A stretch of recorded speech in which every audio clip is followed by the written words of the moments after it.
You've been secretly in love with your boss for 9 years. Yet one drunken night you knocked on the wrong door and got caught red-handed. Even the stolen kiss, then pretending not to remember trick didn't fool him. He remembered every detail.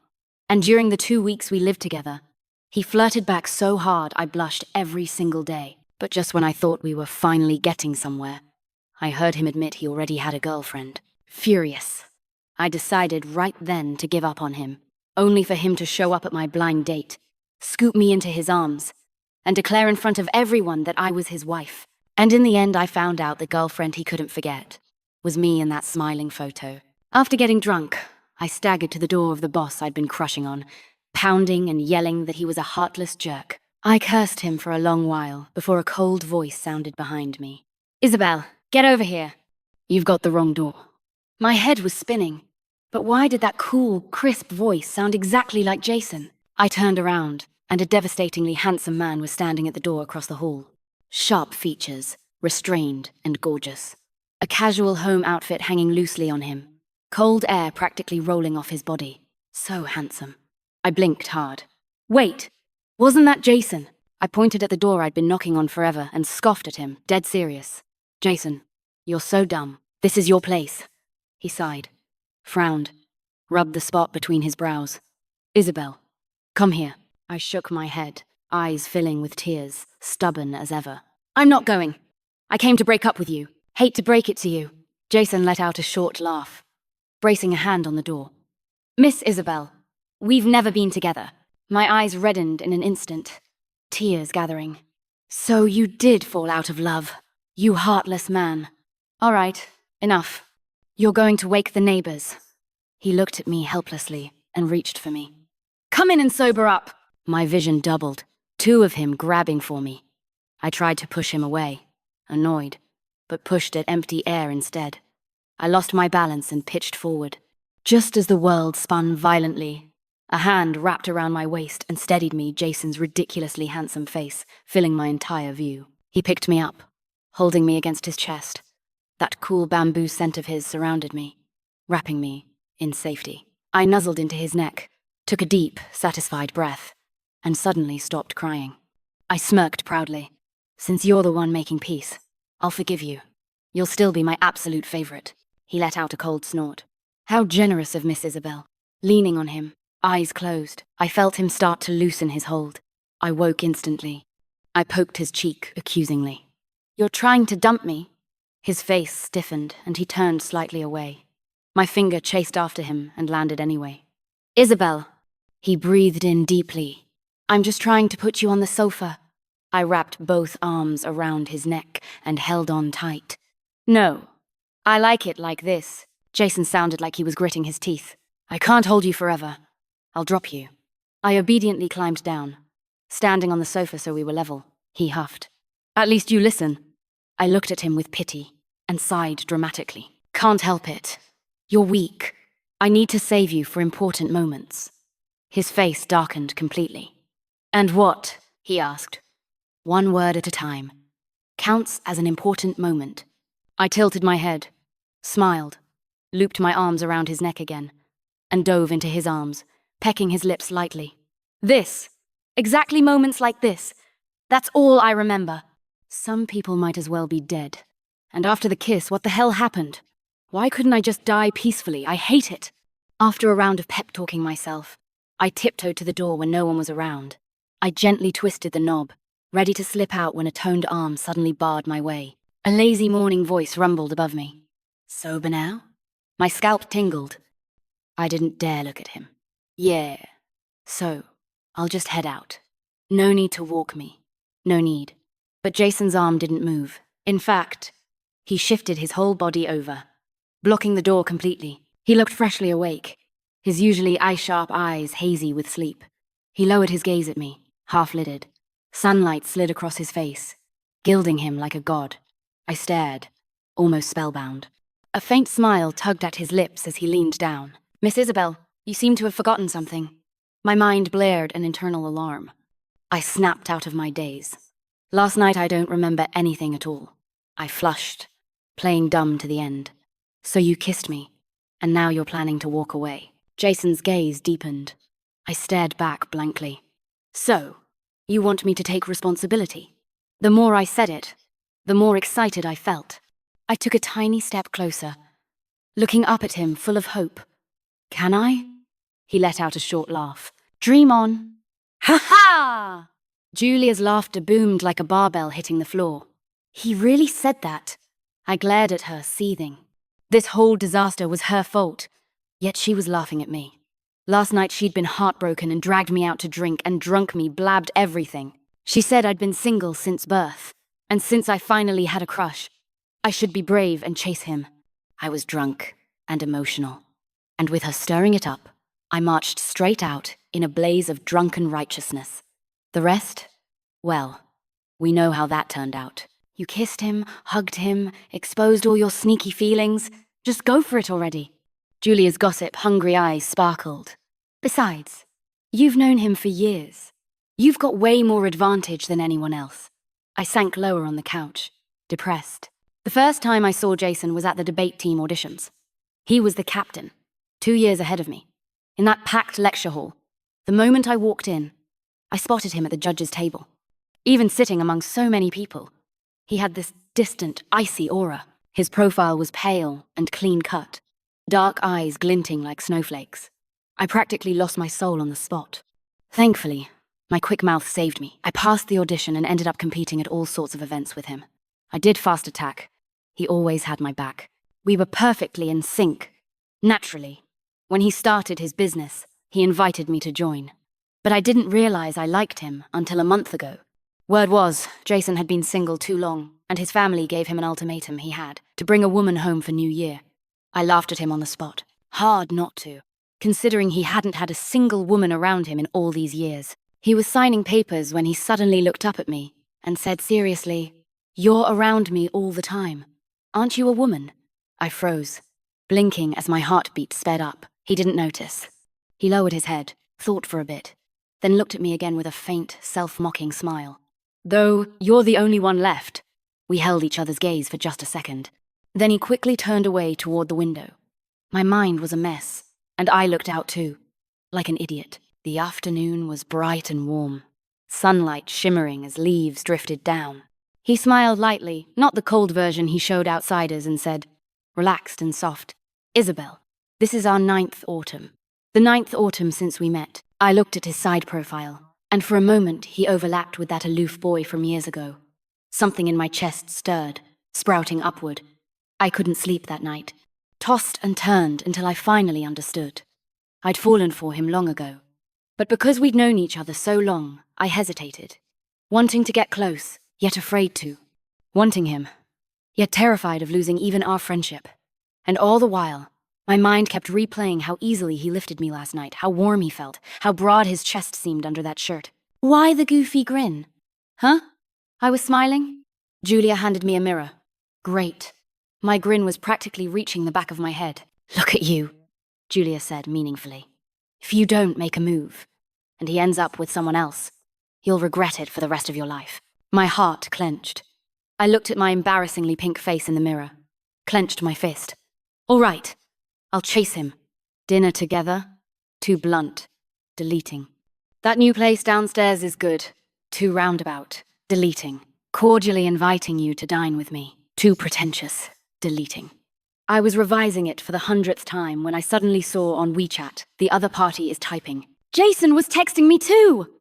I got so excited and nervous that my hand slipped, and I accidentally sent the half-finished message I'd been typing. I looked carefully. "I want to eat you." But what I meant to type was, "I want to eat at that new restaurant downstairs from your place. Want to go together." I frantically tapped recall but hit delete instead. My hand froze. My soul left my body. Jason replied instantly. And a second later, "Quite an appetite you've got." I really wanted to slam my head into a wall. I quickly sent the original message and explained that I'd hit send halfway through typing. He didn't reply. I collapsed onto my pillow, convinced I'd ruined everything again. Then, ding. Sounds plausible enough. My shoulders slumped. Of course he didn't believe me. After forcing a hug on him yesterday, stealing a kiss, and then sending that wolfish text today, he probably thought I was some kind of raging pervert. Just as I was spiraling, another ding. "Come by tonight." I immediately typed OK. and rushed out after dressing up beautifully. This time, I knocked on the correct door. He opened it while on the phone, nodded at me, and to my delight he was in a crisp white suit, looking ridiculously formal. Was he taking this date that seriously? I was secretly thrilled. Then he handed me a bag. I looked down. It was mine, the one I left here last night. So he called me over, just to pick up my bag? After spending 3 hours getting ready? My excitement crashed. I took the bag, muttered, "Thanks, I'll let you work," and turned to leave. The door shut behind me with a click. I froze for half a second, didn't look back, and stomped forward indignantly. Not even inviting me in. Didn't even offer water. Rude. I was mentally cursing him when a hand grabbed my arm. I turned around to see Jason looking genuinely confused. "Didn't you say you wanted dinner? I already booked the restaurant." His handsome face was full of puzzlement. "You're not eating?" Case closed, everyone. The suit was because he'd just finished a video meeting. Dinner was to discuss work. A neighboring city had an urgent audit project, 2 weeks to finish and submit a report. The client knew it was demanding, so the pay was excellent. My commission would be huge. Moral of the story: single women flourish in their careers. Halfway through dinner, the waitress came with wine and asked if we wanted a bottle. Before I could answer, Jason glanced at me with that half smile and refused directly. "No, she can't drink." The waitress beamed. "Sir, you're so thoughtful toward your girlfriend." I gave a polite little ah and said, "That's not the reason." The waitress blushed, flustered. How is it not?" My eyes sparkled finally. Someone who understood. Sadly, Jason did not share the same wavelength. Cutting his steak with calm precision, he asked seriously, "The schedule's tight. We'll head over tonight. You okay with that?" "Of course." I agreed instantly. I'm always decisive with work. "After dinner, I'll drive you home so you can pack, and we'll leave." Jason finished eating and dabbed his lips. "Driving? We won't get there until midnight. It's Saturday. Finding a hotel will be hard." Under the crystal lights of the restaurant, his cold, refined expression didn't change, but the words he said made my blood boil. "Stay at my place." He traveled often for audit projects, and many long-term partners were in that city, so Jason had simply bought an apartment here. I swear my smile didn't drop the entire way to that apartment. This client's accounts were sensitive, so they only trusted long-term consultants, me and Jason. His reasoning was simple. Hotels weren't safe for women alone, and the project demanded intense overtime. Staying together was more efficient. Outwardly, I nodded calmly, agreeing it made sense. Inside, I was losing my mind. I was going to live with him for 2 whole weeks. Who wouldn't be thrilled? "Isabel, why did you follow me in? What are you trying to do?" He suddenly turned. I crashed straight into his chest. A second later, he pushed me back. I blinked and realized, we'd reached the bathroom. Jason looked down at me, half amused, half serious. "Did dinner not fill you up?" "Filled." He remembered my mistaken "I want to eat you" text. So dinner also carried that meaning. "I'm full. Very full." I laughed awkwardly. I thought we were still touring. Jason raised a brow and spun me around effortlessly, with his long fingers gripping my shoulders. "Tour ended long ago." His chin brushed the top of my head, warm breath ghosting over my ear, though his voice stayed cool as jade. "Miss Isabel, I'm going to shower. Would you please step out?" Like I could say no. I mumbled a few okays, heart pounding wildly as I fled his room with a burning face. The apartment was spacious. My room even had its own bathroom. After showering while texting Julia non-stop, I went to the living room to get some water. I'm supposed to be the one flirting with Jason. So why am I the one getting flirted with? Julia replied like a seasoned veteran. "Stealth flirting is deadliest." It made sense, so I asked her what to do. She sent me several photos of abs, with the note, "Exposure therapy. Look at hot guys." One photo caught my soul immediately. A faceless guy biting the hem of his wet white t-shirt, water dripping down his 8-pack, pure hormones. My eyes went wide. Why hadn't she sent this sooner? I zoomed in again. The guy was pale, cold-tempered, kinda like Jason. Imagining that aloof man doing something like this, I felt myself combust. I was giggling to myself when suddenly everything went pitch black. A cool hand gripped my arm. The silence was suffocating.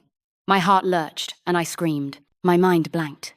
I punched reflexively, fist slamming into a rock-hard body. The man grunted and caught my hand before I could throw another punch. "It's me. Power outage." My voice trembled. "Jason?" "Yeah, I'm here. Don't be scared." He pulled me closer, an arm loosely holding me, his warm, steady hand patting my back gently. His voice was calm and familiar enough to anchor me instantly. "The building sent a message. They're fixing the pipes. Power's out for an hour. So you came to tell me, but the outage hit right then." He kept patting my back, so he remembered I was afraid of the dark. He remembered I'd told him gentle patting helped. My heart settled and fluttered.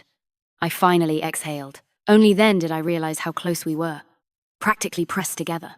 My gaze drifted down to the abs right in front of me. A spark went off in my brain. Sorry. Did that punch hurt? I'll rub it for you." My kind hand reached toward his stomach. Before I could touch him, his hand clamped around mine. In one swift motion, he spun me and pinned me against the wall, arms lifted high above my head. He leaned in, breath ghosting over my skin. "Isabel, were you really going to rub it? Or were you planning something else?" In the dark, my senses were unnervingly sharp. I trembled lightly, heart racing. I tried twisting my wrists, but his grip tightened. "Don't move." Jason pressed closer, his cool voice rough at the edges. "Explain." Heat burned through me.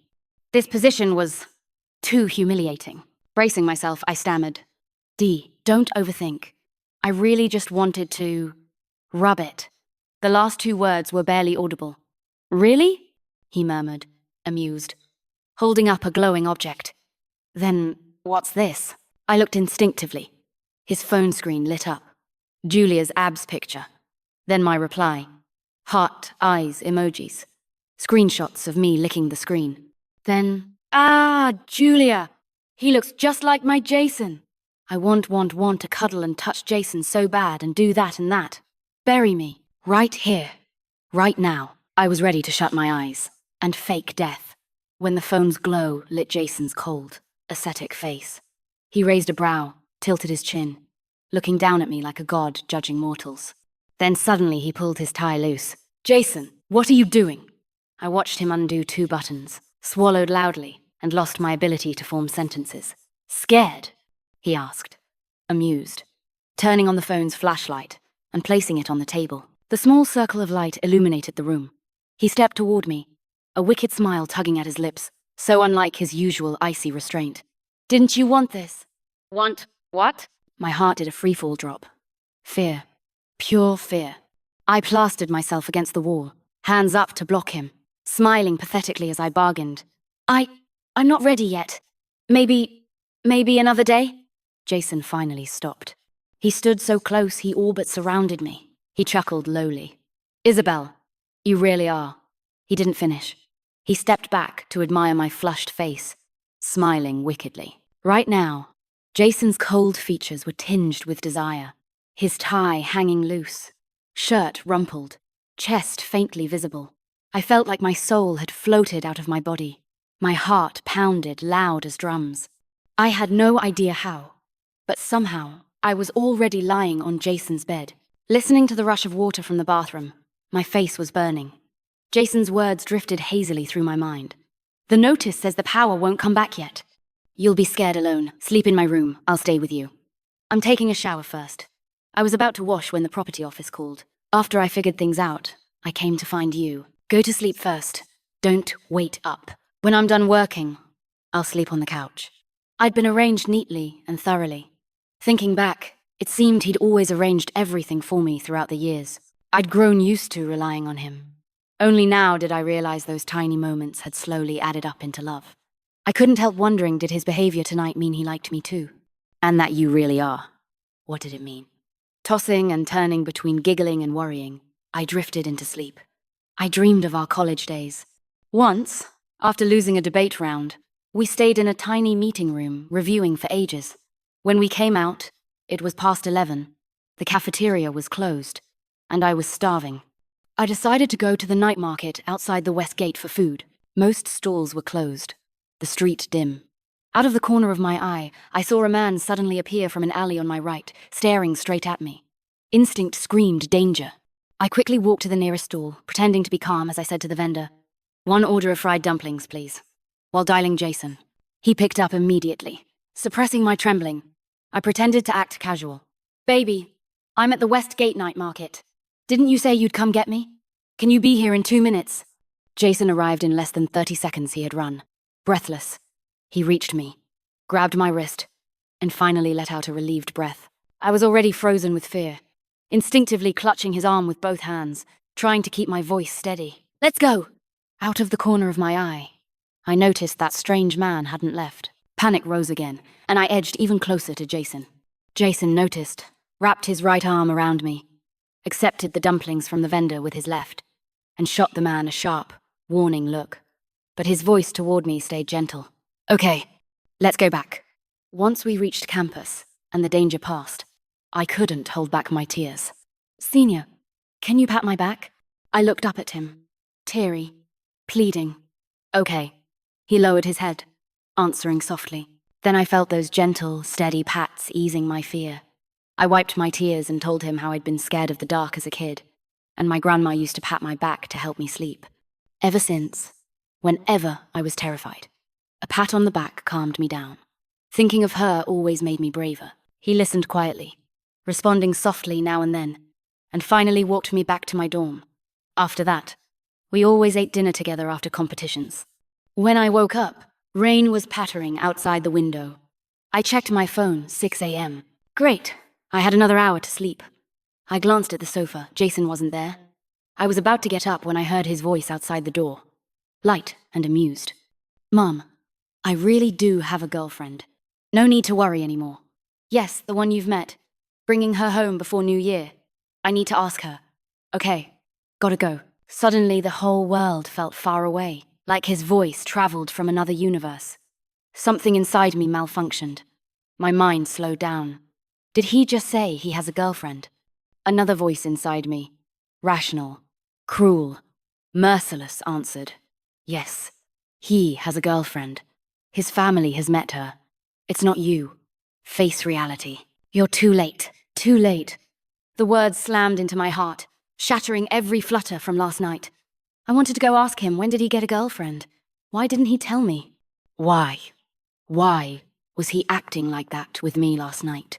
But when I heard his footsteps approaching, I instinctively curled under the blanket. Tears were close to bursting, and I didn't want him to see.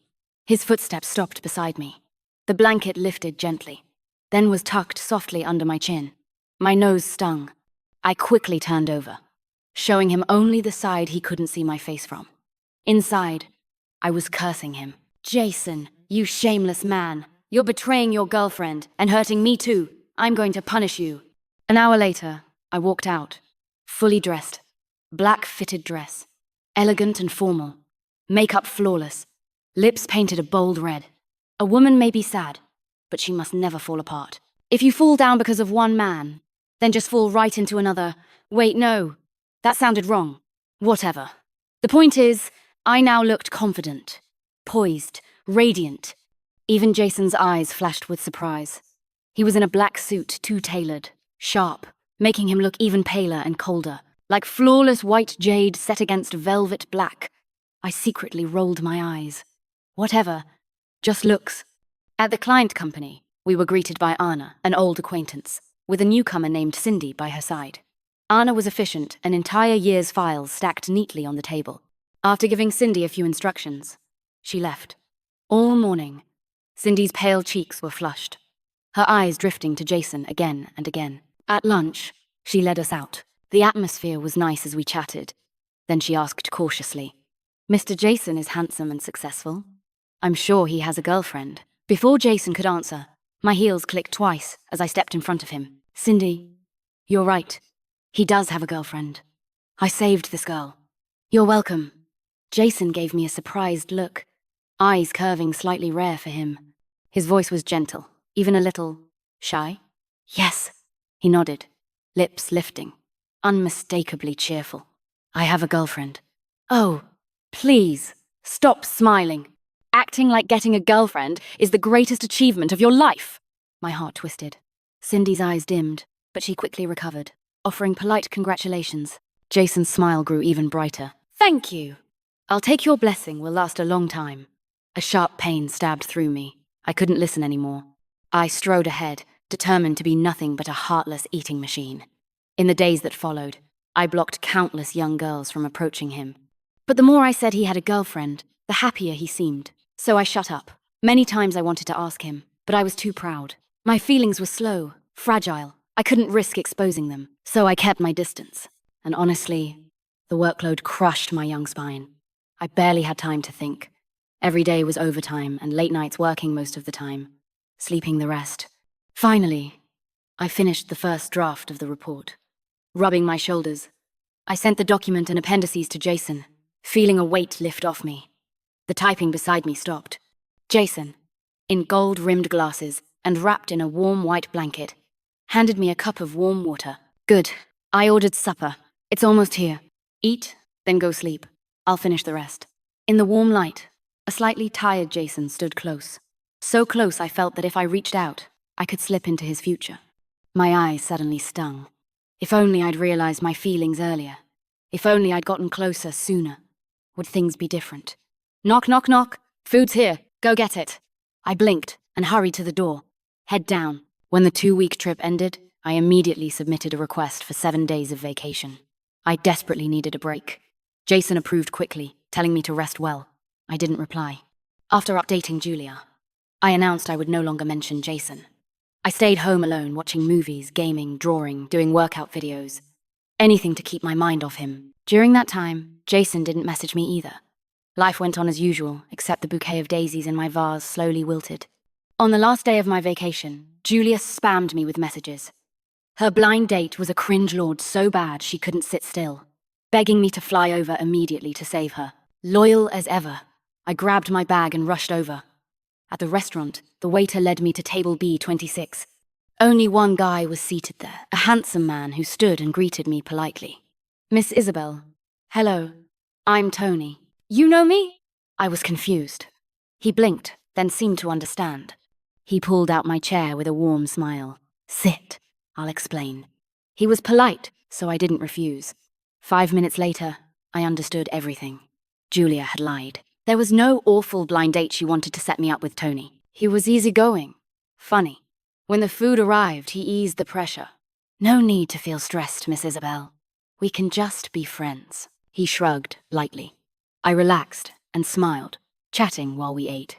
After the meal, Tony smiled brightly and said, I really like you, Miss Isabel. I hope you'll consider giving me a chance to have a second meal with you. I didn't like him romantically, but I appreciated his honesty. I was about to gently turn him down when a cold, detached voice sounded behind me. There won't be a next meal. I froze. That voice sounded exactly like Jason. I turned and it was him. His face looked terrible. In the next second, chair and all, I was dragged back. Furious, I snapped. Jason, what are you doing? Taking you out of here, he said. Righteous and unreasonable. What the hell? What gave him the right? I yanked my chair back, turning away from him. I'm not leaving. Tony looked embarrassed and confused. Miss Isabel, this is, I snapped. My meddling old. My words were cut off as the chair was pulled away. Jason's tall figure leaned down and lifted me effortlessly. Ignoring my struggle, he finished my sentence coldly, loud enough for Tony to hear. Husband, what nonsense are you spouting? I struggled to get down. The memory of him carrying me through the restaurant while everyone stared made me want to peel my own face off. Jason's body stiffened at my words. After setting me down, he opened his apartment door, yanked me inside, and pressed me against it. Isabel, I don't like you eating with other men. The smell of alcohol rolled off him much stronger than in the restaurant. Had he been there for business and accidentally seen me? I pushed him back angrily. That's my business. I'll eat with whoever I want. Why? You don't like me anymore? His voice dropped, eyes dark with sadness. You don't like me? I couldn't believe he dared ask. My voice turned icy. No, I don't. Jason stared at me for a long moment, emotions raging in his eyes. Then suddenly, as if making a decision, he unbuttoned his shirt. I panicked. What are you doing? He shrugged off his shirt, face cold and serious. Seduce you. And yes, he succeeded. My eyes couldn't leave that body, but my mouth kept protesting. I don't fall for that. Put your clothes back on. Jason took my hand in his big palm, his low magnetic voice coaxing. "Do you want to touch?" Tears nearly slid from the corners of my mouth. My treacherous hand reached toward those abs. But just before I touched them, he stopped me. The man stared at me steadily. "If you touch me, you'll have to take responsibility." My mind snapped awake, and I glared at him. "Jason, you clearly have a girlfriend. Why are you still messing with me?" My sudden anger startled him.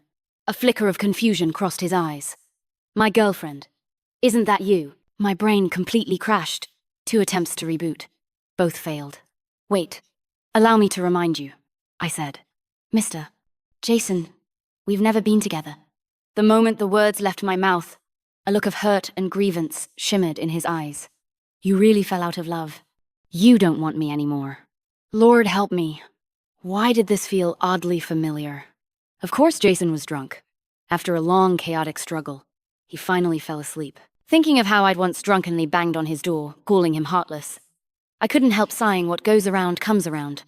Karma spares no one. But thinking back to our completely mismatched conversation, something felt wrong. It seemed Jason and I had a huge information gap between us. When he sobered up, I absolutely needed to talk to him properly. After leaving his place, I barely slept. The night was full of messy dreams. At 6 a.m, a frantic phone call woke me up. It was my coworker, panicked. A mistake had been found in a project proposal the night before. They'd already corrected it and printed everything, but they still needed the official seal and the legal representative's signature. The deadline was 10 o'clock, and she couldn't reach Jason at all. I hurried to calm her, saying I'd go find him immediately. Rushing to his door, I had just taken out the spare key he'd left with me when I received a message. Jason had already replied to her and said he was heading to the office. Relieved, I was just about to leave when Jason walked out of the bedroom and our eyes met. It looked like he'd just showered, a towel wrapped around his waist, damp hair dripping water down his shoulders and sliding over his abs. We both froze. Images of last night's intimate chaos flashed in my head, and suddenly I couldn't look at him. "Sorry to bother you." I turned to run. Quick footsteps sounded behind me, and strong arms wrapped around me.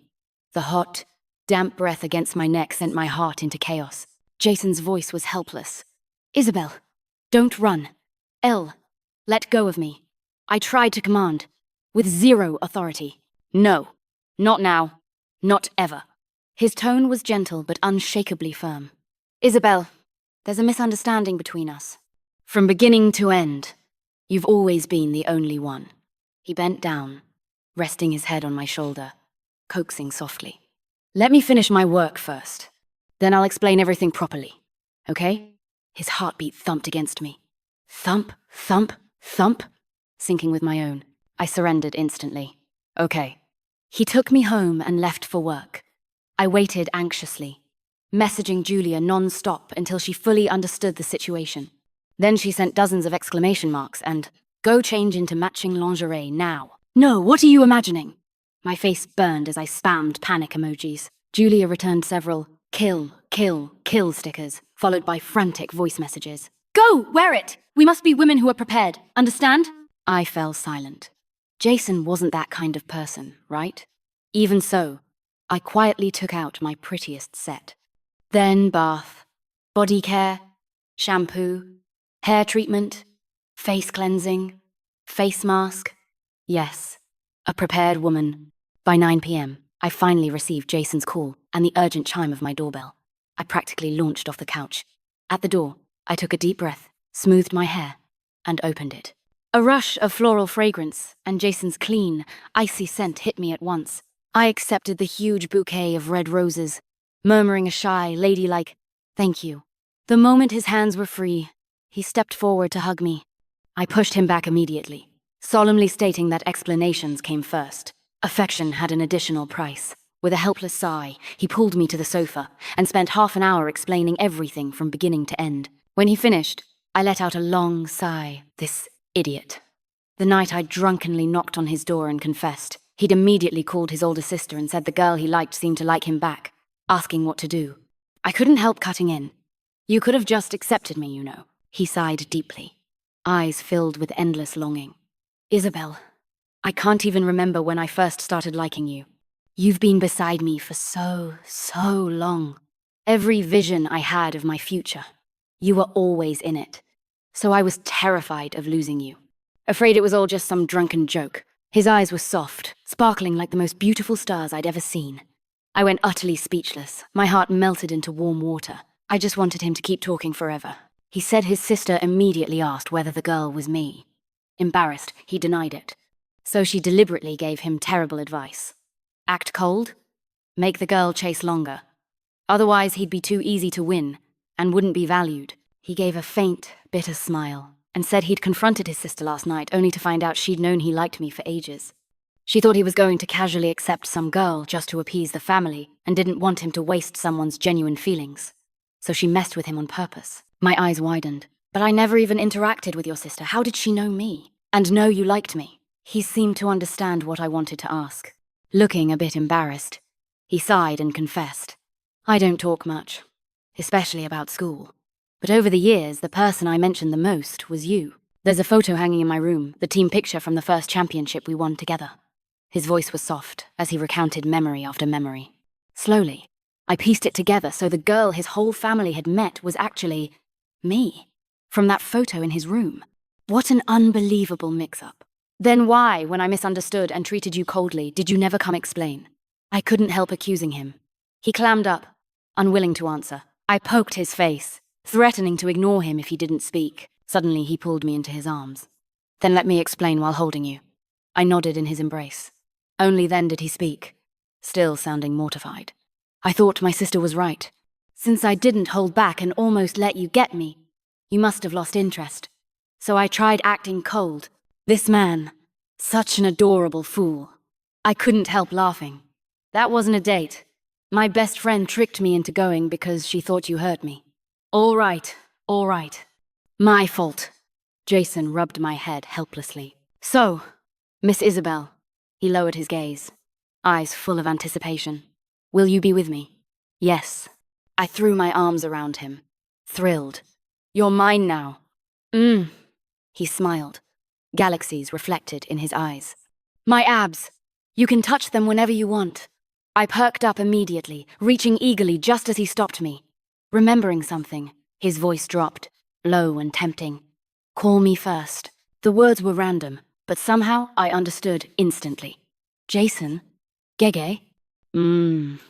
His chin brushed my head, his voice warm with pleasure as if being stroked the right way. Again, I burst into laughter. I'll call you 100 times. As many times as you want. He lowered his head and kissed me. I'll answer you forever.